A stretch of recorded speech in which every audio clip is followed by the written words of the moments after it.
Bienvenidos a Redes Culturales Taurinas. Hoy tenemos el gusto de tener con nosotros a un personaje que seguramente muchos de ustedes ya conocen. Está aquí Chapo Apaolaza. Mucho gusto en estar con nosotros, Chapo. Te lo agradecemos y bienvenido a Redes Culturales Taurinas. Bueno, como decimos, bien hallado. Es un placer estar con todos vosotros, particularmente charlar con vosotras dos. Muchas gracias. Y por supuesto, mi compañera y amiga Fer Aro. Hola, Fer. Hola, María Ángeles. Hola, Chapo. Bienvenidos. Pues para entrar en materia, hoy vamos a hablar un tema que se viene tocando ya desde hace tiempo y cada vez lo oímos más, que es la diferencia que hay entre minorías y mayorías. ¿Por qué hay que defender a las minorías? Y para eso obviamente tenemos a alguien que conoce muy bien sobre este tema, Chapo. Él nace en San Sebastián en 1977. Es licenciado en periodismo por la Universidad de Navarra. Periodista, columnista, narrador y escritor en varios medios. Gran parte de su carrera la ha desarrollado en los diarios de Vocento, donde se especializó primero en periodismo cultural y más tarde en reportajes.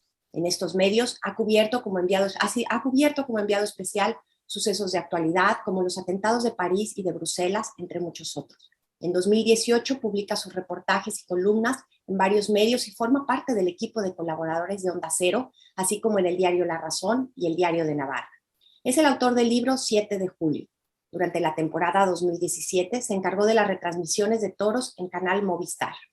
Es Premio Internacional de Periodismo Manuel Alcántara en 2011, Premio Unicaja Artículos Periodísticos y Premio de Defensa 2006.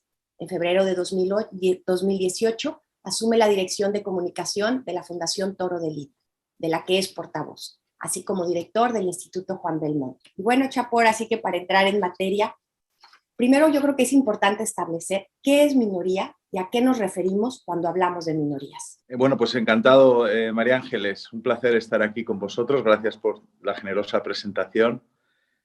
El asunto es una excelente pregunta, el qué estamos hablando cuando hablamos de minorías.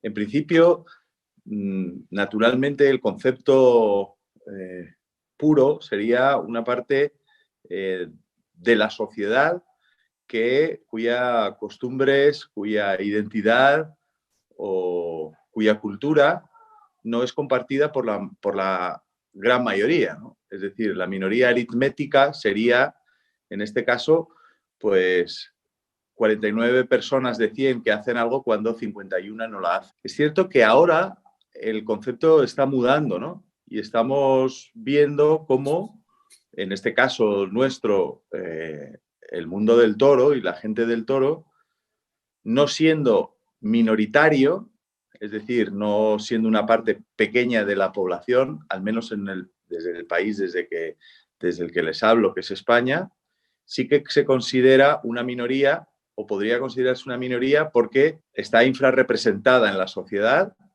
y sobre todo está siendo atacado, ¿no?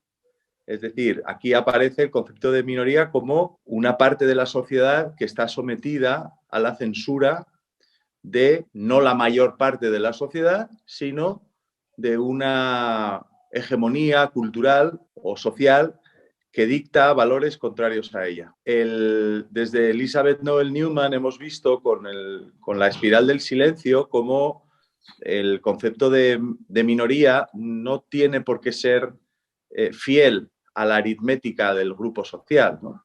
Es decir, que vemos, y esto lo hemos visto con el toro de manera clarísima, de nuevo el toro nos enseña muchas cosas de la sociedad y de las dinámicas sociales y de la opinión pública.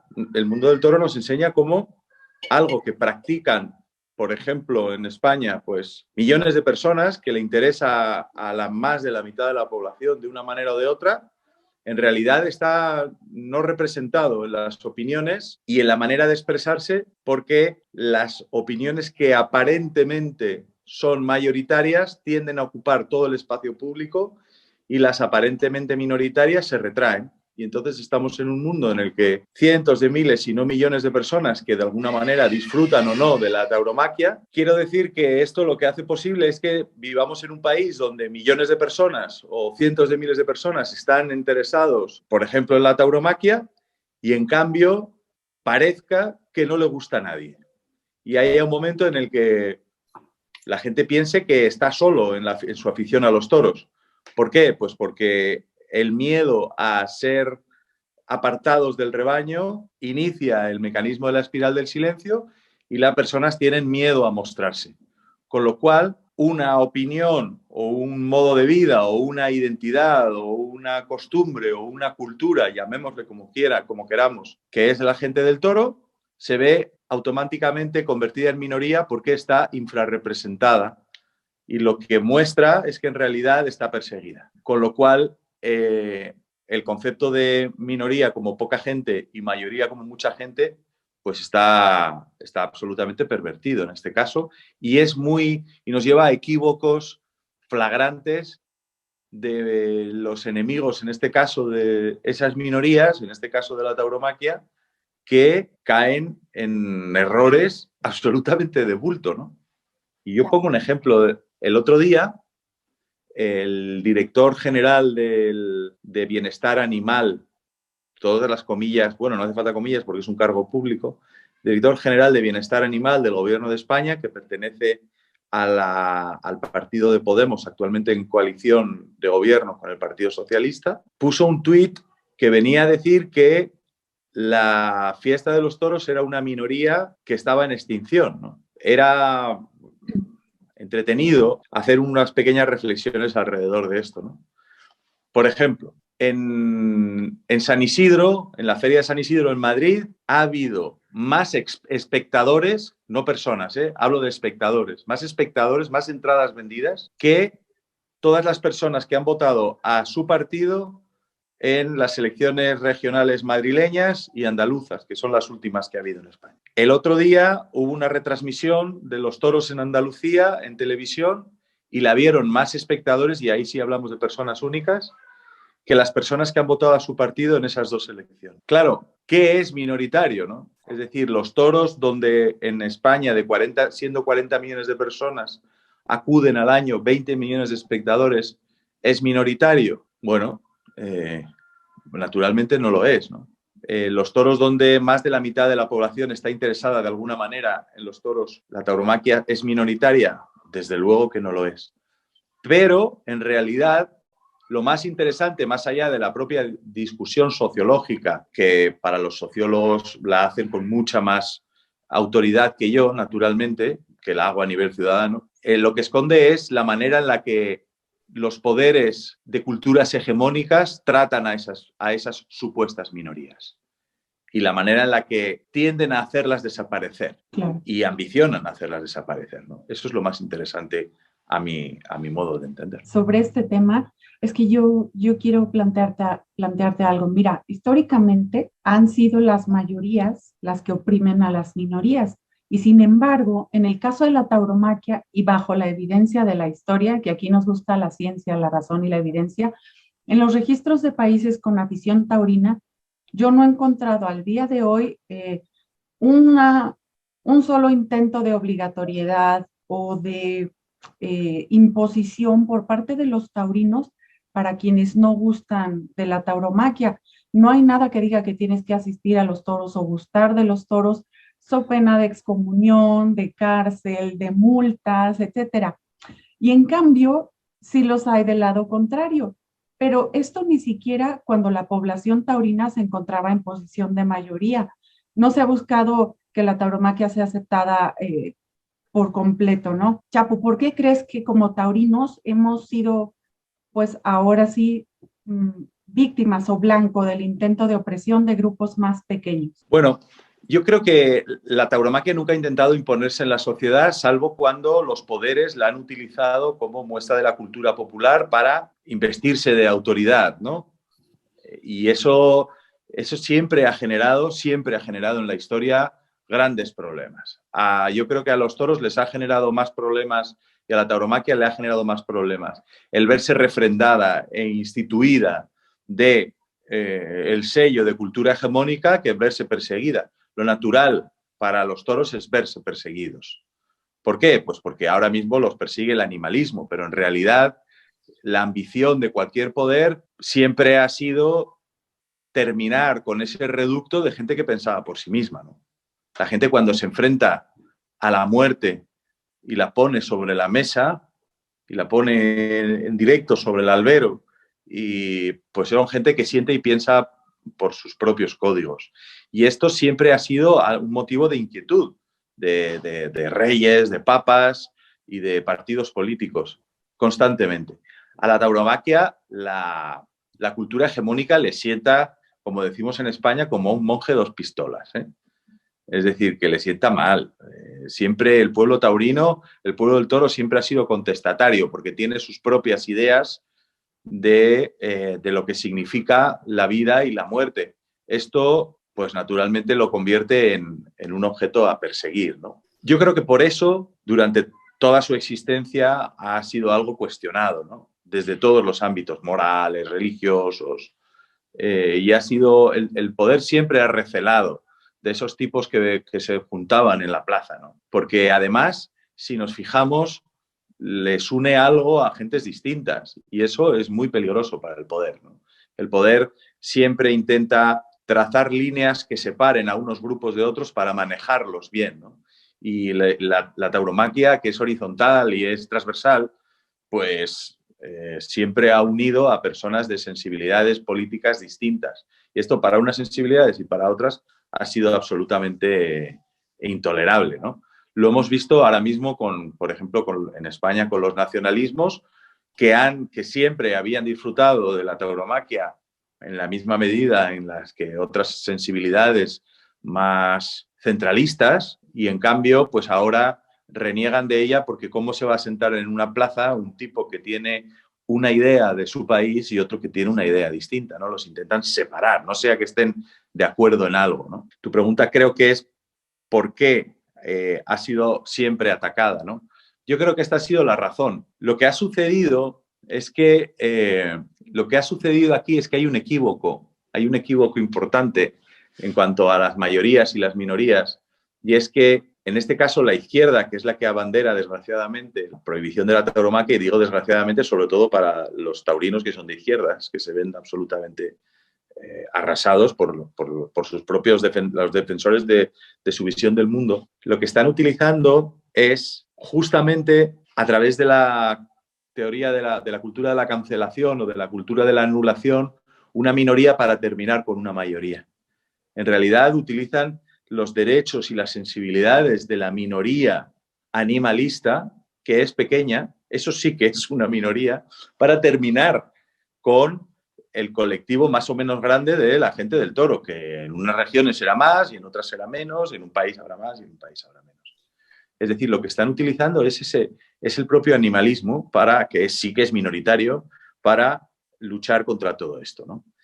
Porque lo consideran ofendido y entonces tenemos que terminar con todas las cosas que ofenden a alguien. Esa es un poco la arquitectura de la cancelación. Y aquí yo creo que es donde toca a fondo esta polémica, ¿no? ¿Por qué? Porque, madre mía, es que nos están diciendo que somos minoritarios y nos están diciendo a la gente del toro, donde me incluyo, naturalmente, nos están diciendo que somos minoritarios, manifestaciones en las puertas de las plazas donde hay menos de 100 personas y dentro de la plaza hay 20.000. Sí. Es decir, es que, cuidado, ¿no? En el partido animalista español, por ejemplo, el PACMA, no tiene un representante en un ayuntamiento, no tiene un parlamentario autonómico, no tiene un representante en la diputación provincial cualquiera, no tiene un senador, o sea, no tiene un representante en las Cortes Generales españolas y tampoco tiene un europarlamentario. Nadie les ha elegido. Con lo cual, bueno, vamos a entender o podemos discutir qué es minoritario, ¿no? Es decir, que nos está diciendo gente que hay que terminar con la tauromaquia porque es un aspecto residual del pasado y poco concurrido, personas a cuyos partidos no vota nadie. Claro. Pero nadie es nadie. Cuando conviene somos mayoría y cuando conviene somos minoría, ¿no? Eso es lo que está muy retorcido en el aspecto de la tauromaquia.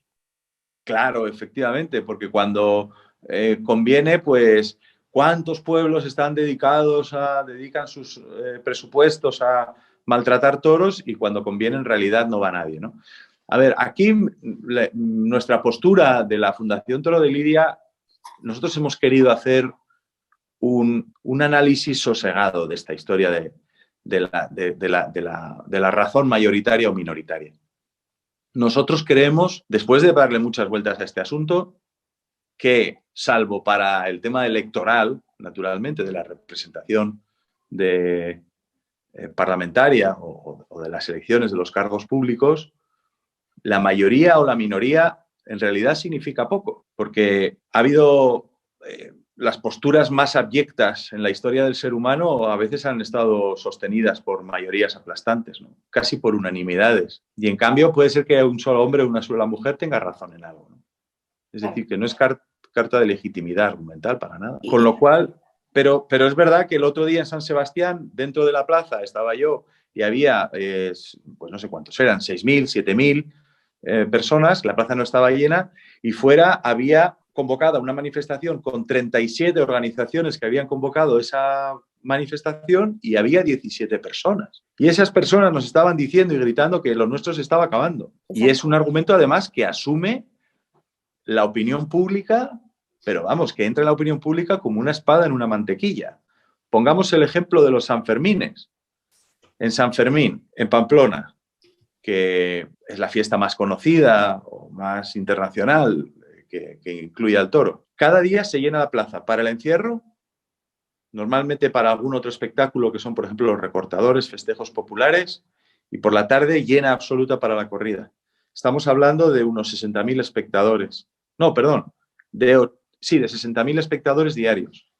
Participantes en el encierro hay entre 1.000 y 3.000 personas todos los días.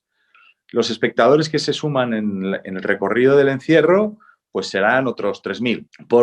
Igual son 2 millones de personas los que lo ven por el canal internacional de televisión española, más los millones de personas que lo ven en España. Bueno, pues todo eso viene en el día 5, antes del chupinazo. 50 personas de People for Ethical Treatment of Animals, pintados de rojo, y esas 100 personas o 50 nos dicen que lo nuestro se está acabando porque no va nadie. Exactamente. Y lo vimos todos y también sacaron unos dinosaurios y cosas así, ¿no? Ay, sí, eso es muy interesante, ¿eh? Podemos comentarlo. Eso vamos más adelante, pero a mí aquí se me hace, yo creo que hay que, ahora sí que establecer bien el punto de dónde estamos como colectivo, ¿no? La tauromaquia. Obviamente hablar de minorías no es nuevo, desde comienzos del siglo XIX ya se usaba el término. Como bien lo has establecido ahorita, Chapu, no somos una minoría numérica, como dices, a veces son 4 protestando afuera de la plaza y somos miles y miles dentro de la plaza. Pero quizás sí seamos una minoría cultural y es importante establecer la diferencia, ¿no? Como minoría cultural es importante establecer qué es una minoría cultural y a lo mejor también decir, como todo esto que has dicho, ¿no? Se nos viene encima toda esta globalización del animalismo, de que nos quieren imponer una forma de vida, porque esa es la realidad, ¿no? Lo has dicho muy bien. Y a veces te hago la pregunta, ¿no crees que nos tardamos un poco en salir a defendernos? Bueno, por supuesto. Es decir, hemos tardado en salir a defendernos y creo que nos hemos defendido muy mal. Muy mal. Muy mal. Creo que efectivamente nos hemos defendido fatal. Es decir, que, bueno, por la razón que sea. Primero porque es algo que nos llega tan dentro, yo creo, que ha sido difícil intelectualizarlo, ¿no? Para otros pueblos, como por ejemplo el francés, que ha vivido unas tauromaquias populares históricamente desde hace mucho tiempo, igual que todo el Mediterráneo. Pero sí que al llegar la corrida de la plaza, la corrida arreglada, el festejo arreglado a Francia más tarde, lo han intelectualizado mucho más. Nosotros lo hemos dado por hecho, ¿no? Y luego la pelea argumental, a mi entender, no ha sido la adecuada, ¿no? ¿Por qué? Porque primero se ha pretendido que era una tradición tan asentada que no hacía falta defenderla. Primer error. Segundo error, que había que dejar de discutir porque no discutiendo con el antitaurino, o sea, discutiendo con el antitaurino y con el abolicionista, no le conseguíamos convencer. Error, porque no se trata de convencer al abolicionista, sino a todo el resto del público que nos escucha esa conversación en el espacio público. Porque, claro, por muchas razones, ¿no? Y porque hemos tardado mucho. El sector taurino está absolutamente desestructurado y en los tiempos de zozobra cada uno ha ido a la suya, ¿no? Y se ha intentado tradicionalmente huir y cada uno pues proteger su pequeño nicho de intereses.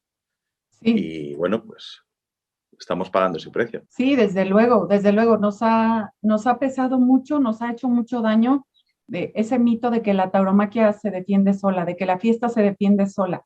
No, históricamente que yo estudio desde el siglo XVIII para acá, he visto que no ha pasado prácticamente un año sin que alguien haya tenido que salir a argumentar en favor de la tauromaquia, ¿no? Y luego vivimos también en estos tiempos de inmediatez, donde parece que todo se resuelve con un clic, que todo el mundo quiere una frase matona para el Twitter, ¿no? Y como si con eso se zanjara la cuestión. No, claro que no. Y luego nos da miedo la palabra defensa, porque creemos que es conceder que estamos haciendo algo malo. No, la defensa es la respuesta que tiene cualquier organismo ante una amenaza o ataque que viene del exterior o incluso del interior. Yo creo que es momento de, como dices, plantarnos un momento, hacer una pausa, reestructurarnos y reorganizarnos, porque hay varios niveles de defensa, el jurídico, el cultural, el económico y demás, y necesitamos como organizarnos. Y además una de las cuestiones, yo te doy totalmente la razón y has estudiado el asunto a fondo, ¿no? Hay ataques contra la tauromaquia constantemente, por muchas razones, entre otras políticamente, pues por esa manera de ser un poco incontrolables, ¿no? En Barcelona, en el siglo XIX, algunas de las revueltas comienzan porque los toros son chicos, ¿no? En los últimos, el nacimiento de la democracia en España, se dan sucesos políticos, por ejemplo, prácticamente la toma por la policía de la Plaza de Toros de Pamplona, porque se considera un foco de insurgencia política la Plaza de Toros de Pamplona. Los toros y la insurgencia siempre están relacionados. Eso, con lo cual siempre han estado atacados y siempre ha tenido que salir alguien a defenderlos, ¿no? Eso siempre ha sido así, pero rara vez se ha dado. Luego la cuestión está en que yo creo que debemos dar el paso de defender la tauromaquia no como un hecho aislado, encapsulado dentro de las plazas, sino como algo de lo que dependen muchas cuestiones en la sociedad, ¿eh? Y ya no solo me refiero a la economía, al tejido sociolaboral, no me refiero solo a la propia vida emocional del aficionado, su manera de relacionarse, su patrimonio cultural, las tradiciones, las herencias, la propia ecología del toro y todo lo que le rodea. No solo eso, sino cosas que están en juego a partir de la tauromaquia. Y ahora mismo son dos fundamentales, ¿no? Y una es el triunfo o el intento de conquista de la sociedad por parte del animalismo, que opina que el humano tiene el mismo derecho a la vida que el animal, y esto termina con el consumo de carne, con la ganadería en general, con muchas otras cosas que van mucho más allá. Y la segunda es la revisión de los hechos culturales por criterios empáticos. Es decir, si nos van a poner medidores de empatía a los ciudadanos para ver los toros porque consideran que somos monstruos ya que asistimos a algo que debe producir en nosotros unos sentimientos mefistofélicos, pero bueno, vamos a ver si siguen adelante, ¿no? Y eso es lo que está sucediendo, de si nos tienen que poner gafas para leer Tintín o para ver Memorias de África o El silencio de los corderos, ¿no? Claro, pero Chapu, ¿no sientes que aquí nos llaman minoría, ¿no? Como bien dices, nos critican que somos unos pocos, pero parece que somos tan pocos que parece que somos la pantalla de todo, ¿no? Todo el mundo quiere atacar la tauromaquia, entonces tan pocos no somos. Como decimos en México, somos la piñata favorita de cualquier grupo animalista, se va contra la tauromaquia por el impacto mediático que tiene. Claro. Entonces, no es cierto que seamos tan insignificantes porque por algo somos esa primera pantalla que busca, ¿no? Voy contra los toros, voy contra la tauromaquia. Pero a mí me gusta esa frase que has usado o ese argumento, ¿no? Lo que nos están haciendo a nosotros y que nos estamos defendiendo, bien o mal, pero ahí vamos, te lo van a hacer a ti después. Hombre, claro. A lo mejor a ti no te gusta la tauromaquia, otros grupos, ¿no? Que tengan otro tipo de actividad. No te gusta, no es lo tuyo, está bien, pero si no me apoyas a mí, al rato van detrás de ti. Claro, efectivamente. Es tal cual como lo dices. O sea, las vidas de muchas personas absolutamente ajenas al toro, incluso que desprecian el toro, están en juego a través en esta batalla que se libra, ¿eh? No solo gente que come carne, gente que bebe leche, gente que come queso, bien, pero gente que tiene otras sensibilidades. Es decir, gente que, por ejemplo, tiene un modo de vida o un modo de familia que hay gente que las considera polémicas y que pretende acabar con ellas. Bueno, lo que estamos dando es la herramienta a esas auténticas minorías censoras para terminar con muchas otras cosas. Veamos el esquema. No podemos dar una fiesta como el Toro de la Vega, por ejemplo, porque hay un debate en contra de esto. Y entonces, cada vez que aparece en la tele el Toro de la Vega o la tauromaquia, tiene que aparecer representado a alguien que está en contra de la tauromaquia, porque se prohíbe desde la política, porque se deja de subvencionar, porque se hace una censura presupuestaria sobre ello. Y porque hay manifestaciones en la puerta. Bueno, alguien no sabe o no se ha dado cuenta de que si permitimos que esas auténticas minorías matonas y bozalonas terminen con la tauromaquia, va a haber otras minorías que van a terminar con otros modos de vida que sean cuestionados. Claro. Por ejemplo, España es un país ciertamente tolerante, según los estudios, en cuanto a la diversidad, ¿no?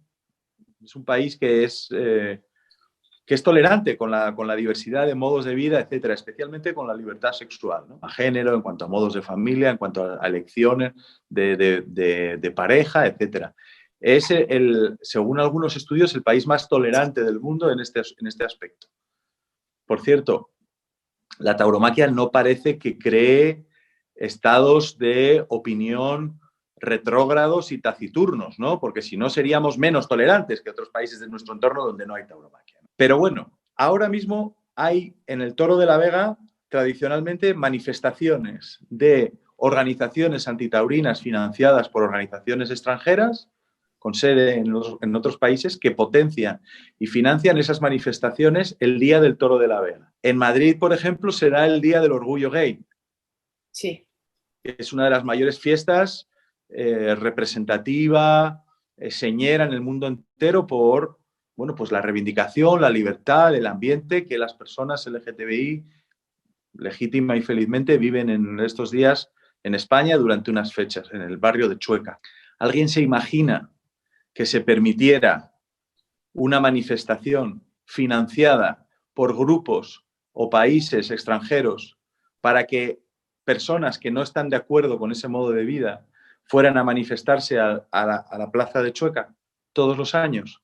No. Y encima les tiraran piedras y encima les llamaran cualquier insulto que no quiero ni siquiera ni nombrar, por no citarlo. ¿Alguien se imagina eso? Eso es lo que sucede día a día en las plazas de toros. Cuando sale un tema de una plaza de toros, automáticamente aparece en televisión un antitaurino. ¿Alguien se imagina que cada vez que se tratara algo relativo a la diversidad apareciera en la tele un homófobo? Claro, pero además rodeados de una serie de mentiras. Digo, por ejemplo, trasladándonos un poco a México con la violencia que estamos viviendo, como dice, siempre está el de turno que casualmente aparece en todos lados, el antitaurino de turno, ¿no? Y Claro. hablan que la tauromaquia genera violencia y que por eso hay que prohibir. Y lo dice con una seguridad que parece que ha hecho estudios y, como dice bien Fer, tienen toda la evidencia, la cual no la tienen. Curiosamente, los estados donde no hay tauromaquia en México es donde más violencia hay, a diferencia de donde hay tauromaquia. Pero lo venden en medios de comunicación y les dan un altavoz. Claro, efectivamente. Es que es increíble, ¿no? Es decir, que en España, por ejemplo, la tasa de feminicidios, pese a que uno solo sea más de lo que cualquier país se puede permitir, pero la violencia, los asesinatos de mujeres por violencia de género están a la cola de Europa. Bueno, entonces, ¿cómo va a ser cierta la teoría de que la visión o la asistencia a las corridas de toros y la vivencia de esa cultura produce seres retrógrados, heteropatriarcales, donde el hombre macho primero mata al animal y luego matará a su mujer, ¿no? Que esto se dice. Claro. Es que esto se dice. Claro, es absolutamente, para mí es absolutamente desconcertante, ¿no? Pero hay otra cuestión también muy curiosa con el tema de las minorías, y es el hecho de que los que nos quieren prohibir y que quieren que no nos subvencionen y no nos den oxígeno de ningún tipo, nos dicen que va poca gente a los toros. Eso da una medida de la manera en la que esos colectivos pretenden, o esos partidos políticos, o esos gobiernos pretenden tratar a las culturas minoritarias. Si dijéramos que eso se entiende muy fácil sustituyendo tauromaquia por poesía. La poesía es un arte absolutamente minoritario. Bueno, yo no encuentro que sea minoritario, ¿no? Pero ¿y si lo fuera? ¿Acaso habría que terminar con ella?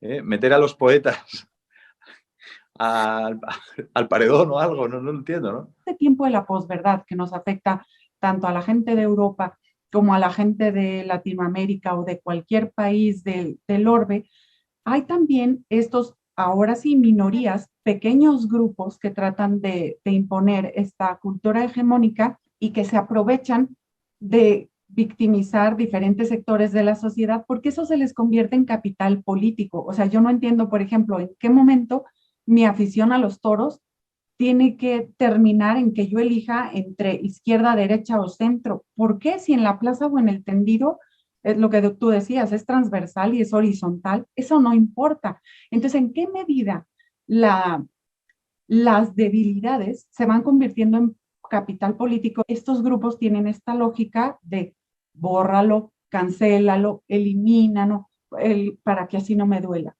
A ver, ¿por qué crees tú que va como en ese sentido? Yo creo que, bueno, es evidente la posición del woke, del movimiento woke, el mecanismo que lo arma y que le da fuerza, o el mecanismo esencial es que hay personas que no se pueden enfrentar a cosas que les puedan resultar molestas o perturbadoras de su creencia, ¿no? O de su modo de vida o de su identidad. Los toros están absolutamente en contra de todo eso, porque los toros ponen encima de la mesa, y esto lo digo con permiso de los antropólogos, que hay voces más autorizadas que yo para hablar de esto, pero ponen sobre la mesa el hecho fundamental de la vida, que es la muerte, ¿no? Que es la muerte y que es la desdicha y es la mala suerte y es la fuerza de la naturaleza que te arrolla, que está encarnada perfectamente en el animal del toro, ¿no? Que entra en la plaza y que lo pone todo patas arriba, ¿no? Dios dispone, el torero dispone y el toro descompone. Y todo esto, esa presencia del toro física, entrando en las ciudades, saliendo del chiquero, hiriendo físicamente al hombre con una fuerza y de una manera en la que la herida no es revertible, es decir, con algo como definitivo, va en contra de, en realidad es disturbing, ¿no? O sea, es algo que puede molestar, que puede perturbar, ¿no? Es el mayor rombo. Es que en España, en la democracia y en la dictadura, se ponían rombos a las películas. Rombos era que no las podían ver los chicos, ¿no? Es decir, que se pretende censurar todo eso. Un mundo en el que la muerte se pone en el ruedo y en la plaza y en todo, ¿no? Y en la literatura y en el arte que lo rodea, y se predica la frontera, la vida en la frontera entre la vida y la muerte. Eso es absolutamente insoportable para muchas personas que quedan refugiadas gracias al woke en un mundo en el que ellos pretenden no oír ni no escuchar algo que les pueda inquietar, ni siquiera la primera verdad del hombre, que es que nace y muere. Claro. Y que somos finitos y que somos mortales y que podemos ser heridos definitivamente, ¿no? Y este es un comentario a nivel usuario. Yo todo lo que me encuentro en las redes sociales está en contra a contrapelo de la tauromaquia. Se viene diciendo...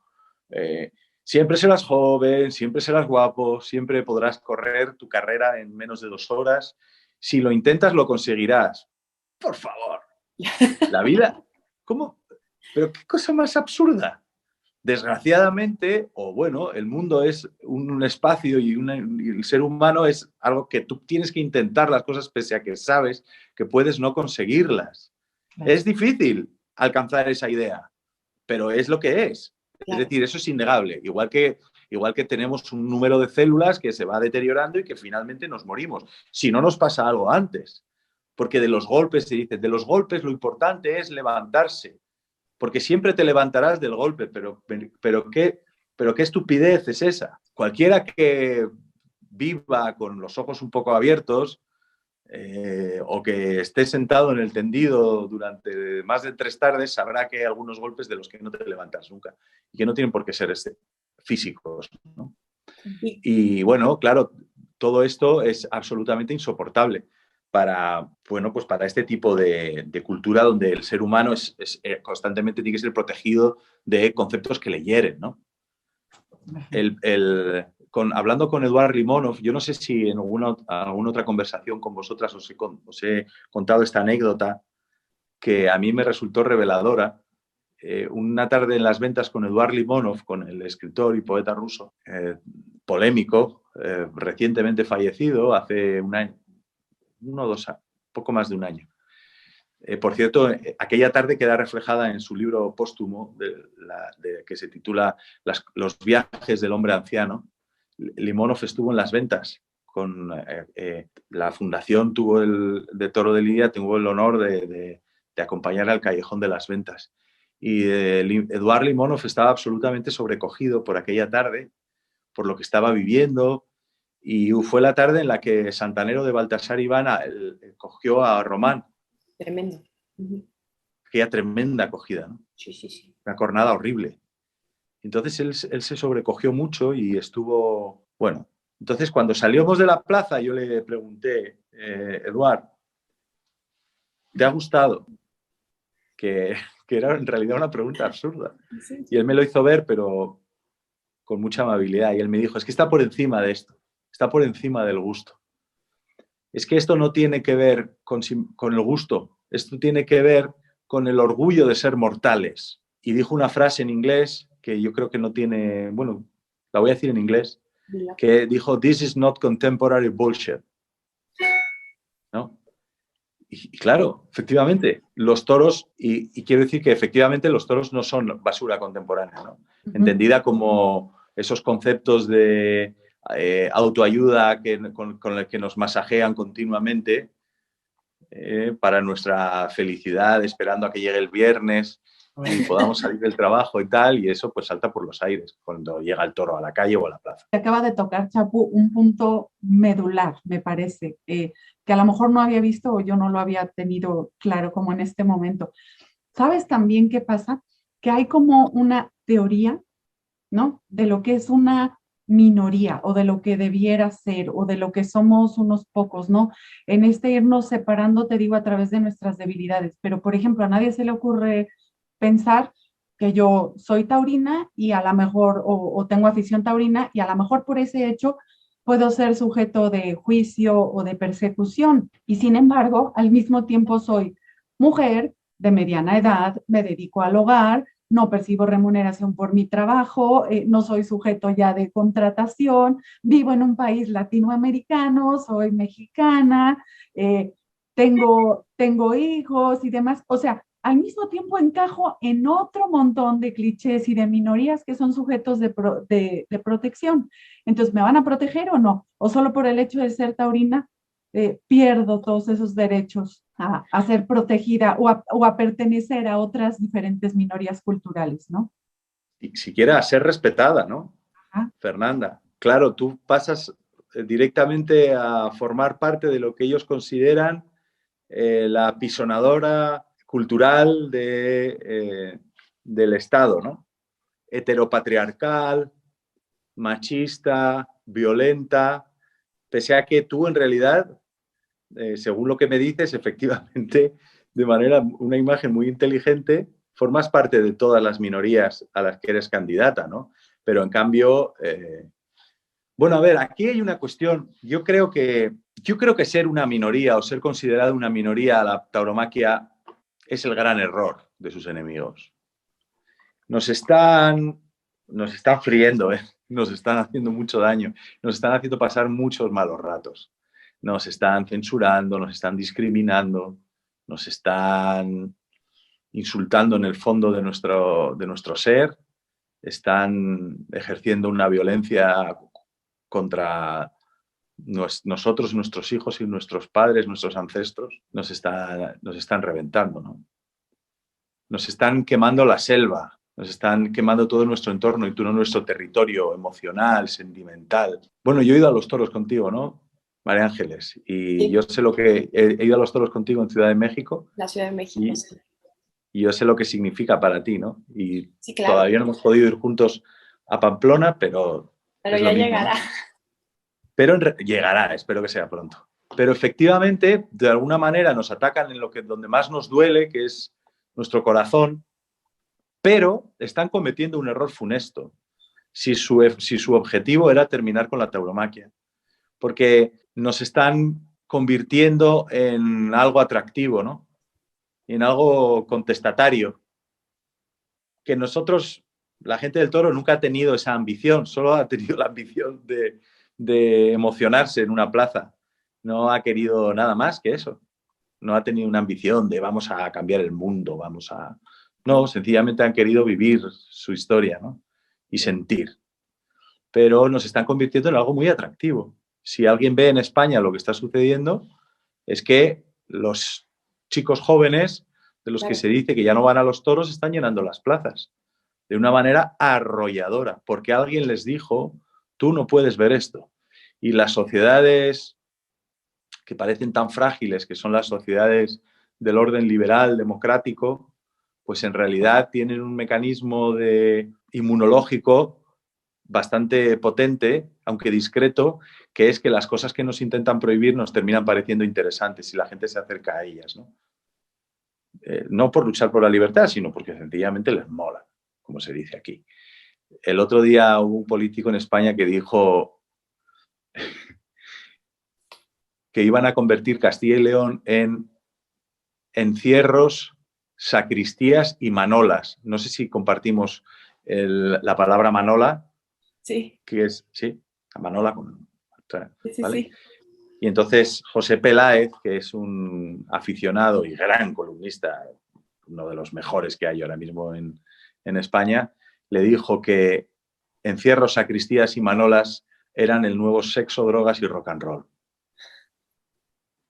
Con lo cual, en realidad, creo y tengo la sensación de que todos estos ataques que resultan tan dolorosos, todos estos puyazos traseros y en la penca que nos están poniendo y en la paletilla, pues en realidad lo que están consiguiendo es el efecto contrario. Claro, porque uno se crece al castigo. No, y también algo que ambos han dicho, hay que salir, digo, es lo que estamos aquí haciendo en redes, tú lo haces, Chapo, constantemente, dices, hay que enfrentarlos, hay que hablar, hay que desmontar sus mentiras y decirlo de forma abierta, aprovecharnos de las redes sociales, así como ellos lo han hecho, también nosotros, si existen, hay que usarlas para decirlo.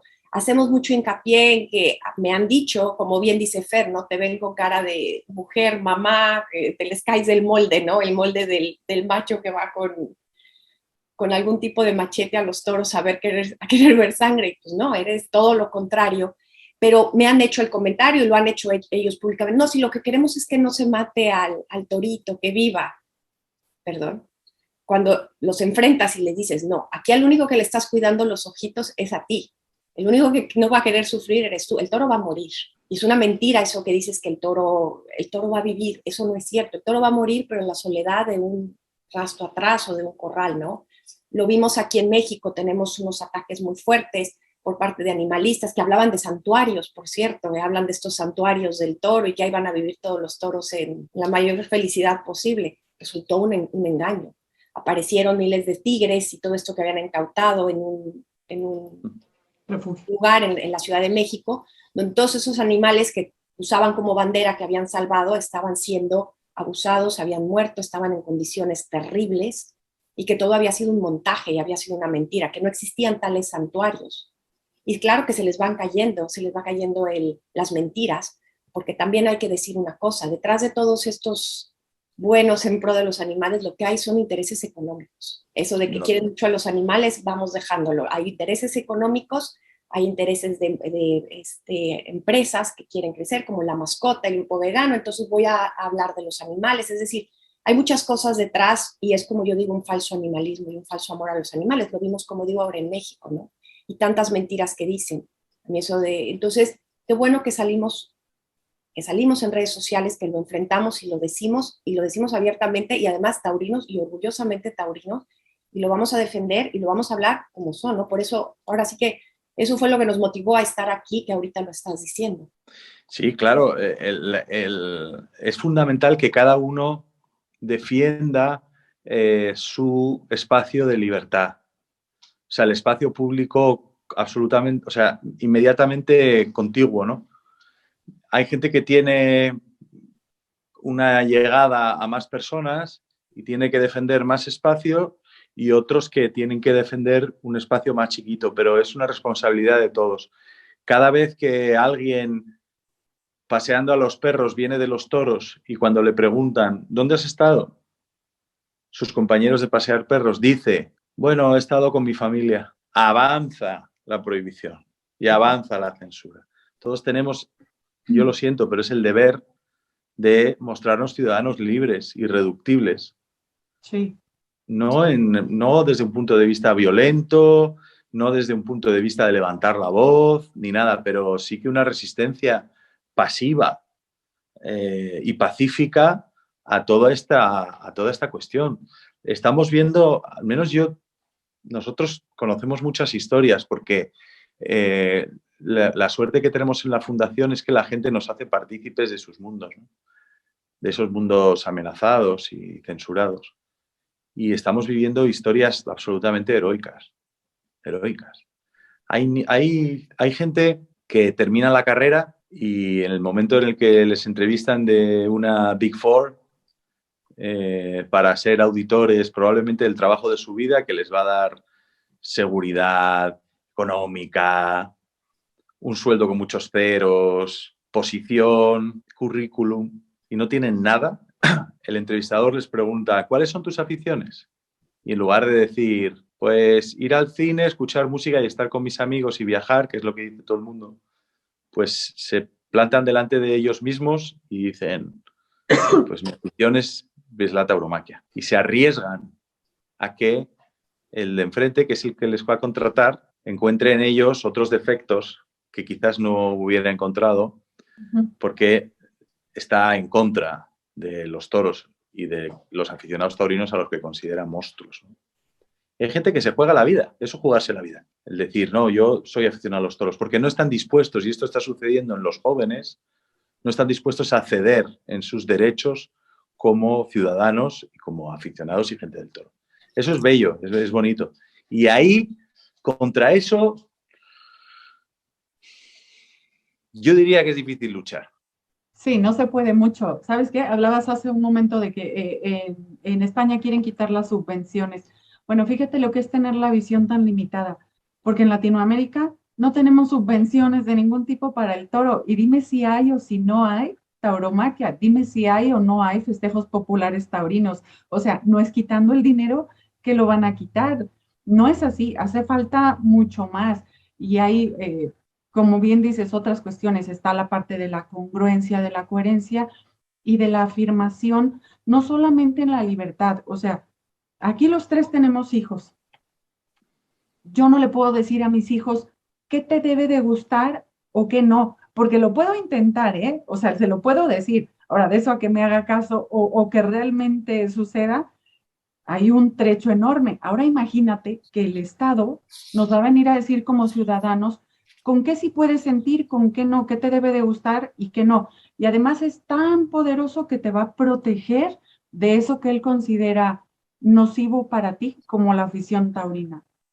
Ocúpese de regular, ocúpese de gobernar, ocúpese de legislar. De mi afición me puedo ocupar yo la manejo, ¿no? Claro, de las emociones y los sentires de cada uno solamente puede ocuparse cada uno, ¿no? Pero es que lo que está sucediendo, por ejemplo, con los jóvenes es la negación del acceso a la cultura, que eso es grave. Es decir, que ya no solo se trata de que en clase les digan, oye, es que los toros están mal, o ¿qué está sucediendo? Hay muchos casos de bullying, ¿eh? Donde se señala a niños aficionados a los toros o hijos de profesionales taurinos en el colegio, ¿no? Pero bueno, eso es otra cuestión. El hecho de que nos puedan decir lo que tenemos que sentir y lo que podemos ver. porque por el miedo a los sentimientos que albergamos. Eso es muy grave. Si alguien está pensando que, escuchando esto, que está bien que se nos diga lo que podemos sentir y lo que no, y dónde están los límites de la decencia en cuanto al hecho cultural, yo les propongo, porque resulta que están de acuerdo con pues, la tauromaquia no es de su gusto, es de su sensibilidad, bla, bla, bla, bla, bla, bla.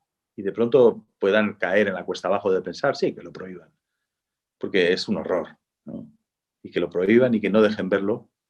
Que piensen qué pasará cuando se valide esa herramienta en la que el poder decide qué puedes ver y qué no, y gobiernen los contrarios. Me da igual quiénes son. Es decir, no estoy haciendo un comentario ideológico, ¿eh? Sí, no. Que se planteen qué es lo que pasaría cuando el otro extremo que está al otro lado de lo que ellos piensan ahora mismo, de un mundo en el que a ellos les parece estupendo porque concuerda con sus coordenadas vitales, pues piensen qué pasaría cuando esa otra parte llegue y juegue al mismo juego.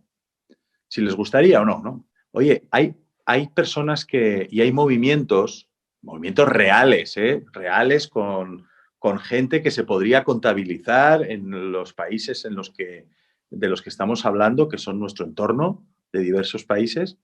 Hay personas que creen que, por ejemplo, dos homosexuales no se deberían besar por la calle porque eso podría generar pensamientos, emociones intolerables o enfermizas en los que los ven, ¿eh? Claro, claro, es cierto, es cierto, es cierto. Se me había olvidado eso. Qué bueno que lo apuntas.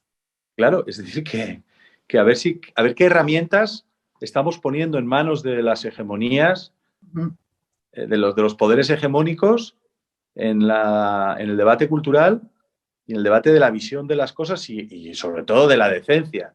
Yo, perdonad, pero cada vez que dicen que es indecente, a mí me entran los sudores, ¿eh? Porque me quiere sonar de algo este argumento, ¿eh? Y creo que a todas las personas, en todos los ámbitos y en todos los países con diferentes historias les sonará, ¿eh? En realidad el antitaurinismo y el animalismo es una prescripción más de la moral y no hay más. Es decir, que en realidad el animalismo vive con todos, en todo su derecho de ser una creencia más. Y yo no me meto en ese mundo. Sí. Si hay una persona que es animalista y dice o cree que la vida de su hijo tiene el mismo valor que la vida de su perro, pues está en su derecho. O de pensar que no se puede comer pollo porque los pollos están cometiendo una especie de canibalismo, ¿no? Según el criterio antiespecista. Oye, de acuerdo. O sea, que yo no tengo ningún problema. No quiero prohibirlo, no quiero prohibir sus libros, no quiero prohibir sus películas, ni sus pensamientos, ni sus conferencias. A mí, si me preguntaran, a mí, dudar entre sacar de un incendio a tu perro o a un extraño, no digo ya a un torero, a mí me resulta una barbarie. La sola pregunta. A mí me resulta bárbaro, pero una barbarie profundísima. Claro. Ahora, yo no soy quien para prescribir cuáles son los criterios o el esquema moral en el que tienen que vivir esas personas. Y esto da lugar, a mi entender, a la solución del asunto. Cada vez que hay un debate, y estos debates entre toros sí o toros no se plantean en los medios de comunicación, en las esferas de discusión, cuando se plantea un debate, se cree o se hace bajo la premisa o la intención de que haya un entendimiento, una cohabitación, un término medio entre esos dos mundos, ¿no? Aquí tenemos dos posturas, señores, y vamos a ver, señores y señoras, y vamos a ver si los hacemos compatibles. Ese término medio no es compatible porque aquí hay un mundo y un universo que quiere terminar con el otro. Uh-huh.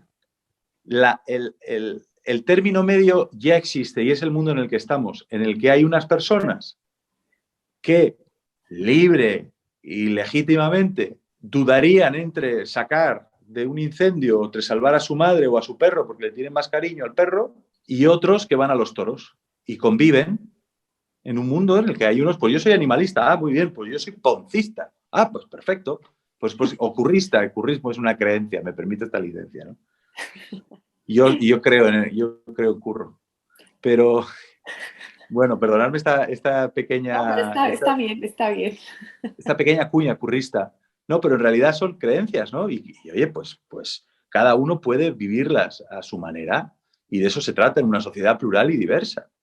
Lo que no puede ser es que se permita una creencia que pretenda aniquilar al otro. Ese es el problema. Taurinos quisiéramos prohibir el veganismo y que pusiéramos carne a darle en la boca a los animalistas. Pues no, sería una atrocidad. Y también, no sé, ahora sí que yéndonos un poco, vamos a decir, hablaste antes de que, bueno, hablamos de que nos tardamos en salir a defendernos, de que nos quieren imponer una forma de vida, o sea, hemos hecho este recorrido durante esta hora que hemos estado platicando, ¿no?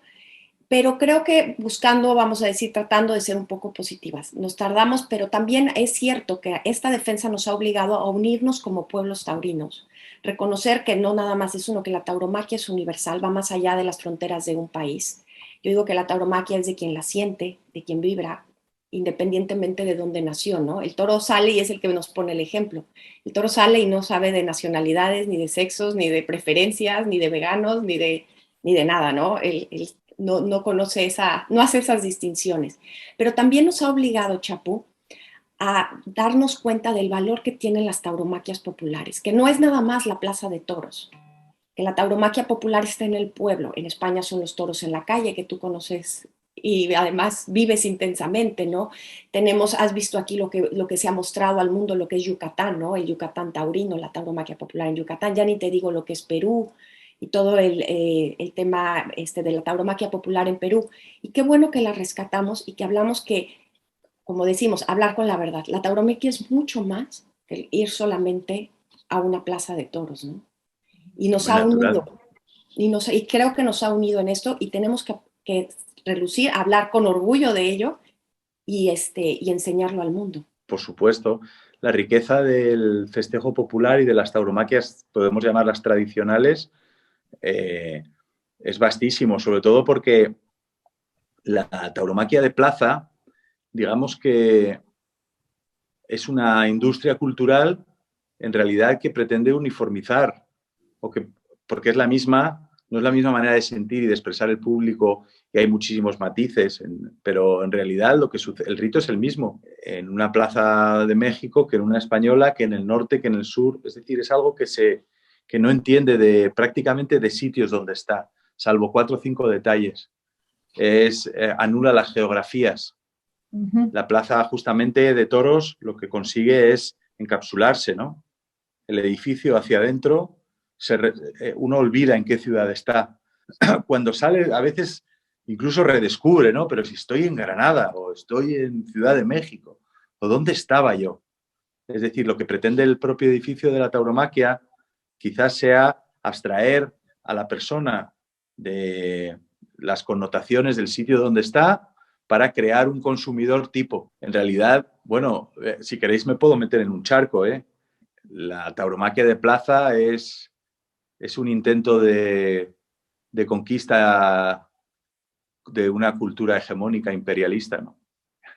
Esto lo he exagerado mucho, ¿eh? Para llamar la atención y que podríamos, con otras personas antropólogos y personas como también vosotras, pues podríamos hablar sobre este tema, ¿no? Gente que estudia como lo hacéis. Pero la calle, los festejos populares, digamos, sobre todo la calle, lo pegan a la realidad de cada terreno. Claro. Y a la manera de ser de cada pueblo. Pero no de cada pueblo del pueblo...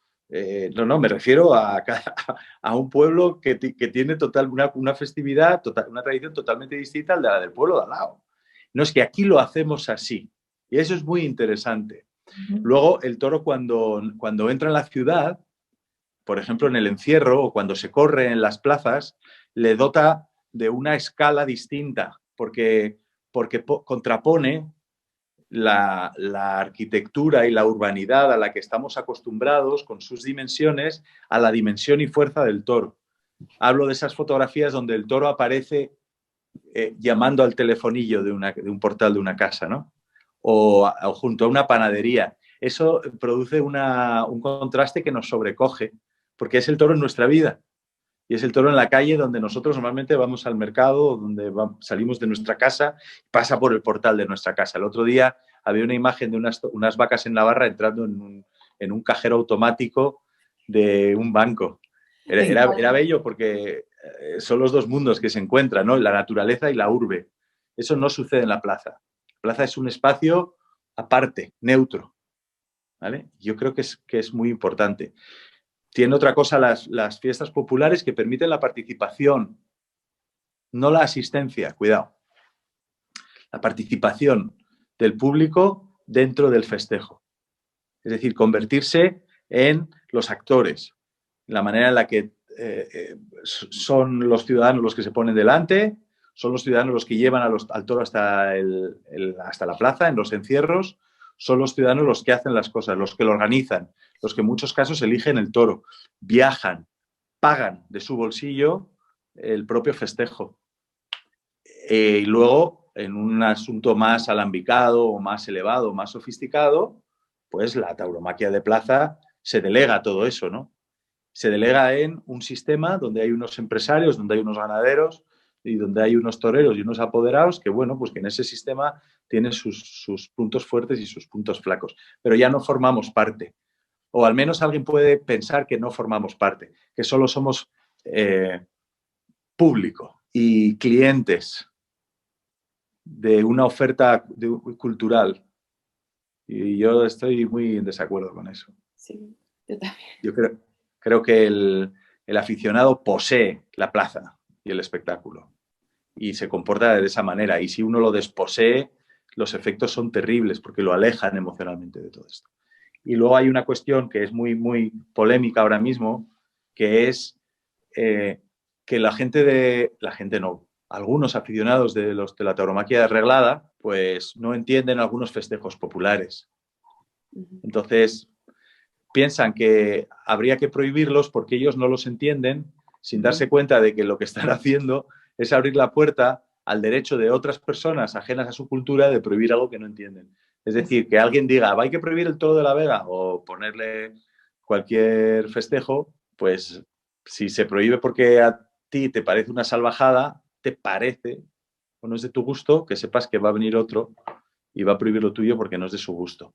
La mayor equivocación, a mi entender, es pensar la gente de la plaza que pueden vivir sin la gente de la calle y de las tauromaquias populares y el error de la gente de las tauromaquias populares que piensen que los ataques van a parar si consiguen suprimir la muerte del toro en público. Cuando no es así, claro. Chapo, muchísimas gracias por haber estado hoy con nosotros. Esperemos que no sea esta la última vez que vengas a Redes Culturales.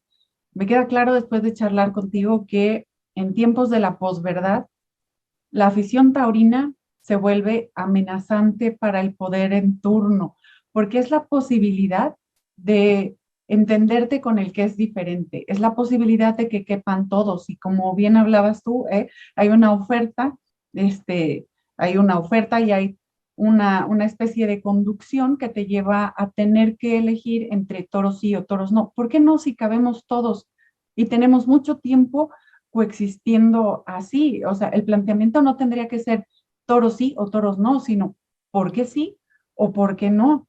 Y en medio de toda esta charla me quedo con una cosa que apuntaste muy bien y que también apuntó María Ángeles, y les agradezco mucho el valor de aprender y apostar por aquello que desconocemos, el valor de enterarnos, no solamente de derrumbar mentiras, sino de interesarnos por aquello que desconocemos. Los taurinos de plaza por las tauromaquias populares, los de las tauromaquias populares por la tauromaquia de plaza, los de España por los de México, por los de Francia, por los de Perú, por los de Colombia, por los de Ecuador o incluso por la tauromaquia que se practica en Argentina, ¿no? Y los mexicanos igual, porque finalmente, si alguien cree que la afición taurina desune, pues que vea cómo en estos últimos años de pandemia, sin festejos y sin tanta actividad taurina, nos hemos unido tanto los países taurinos. Muchas gracias. Gracias Fernanda, ha sido muy interesante. Suscribo todo lo que dices y os agradezco esta charla de la que he aprendido muchísimo, como siempre, de vosotras y de vuestros puntos de vista. Y es un placer siempre cruzar el charco y estar con nuestros hermanos mexicanos, que sé que no estáis pasando buenos momentos, y enviaros mucho ánimo. Muchas gracias, Chapu, de verdad. Gracias por estar con nosotras. A vosotras, gracias.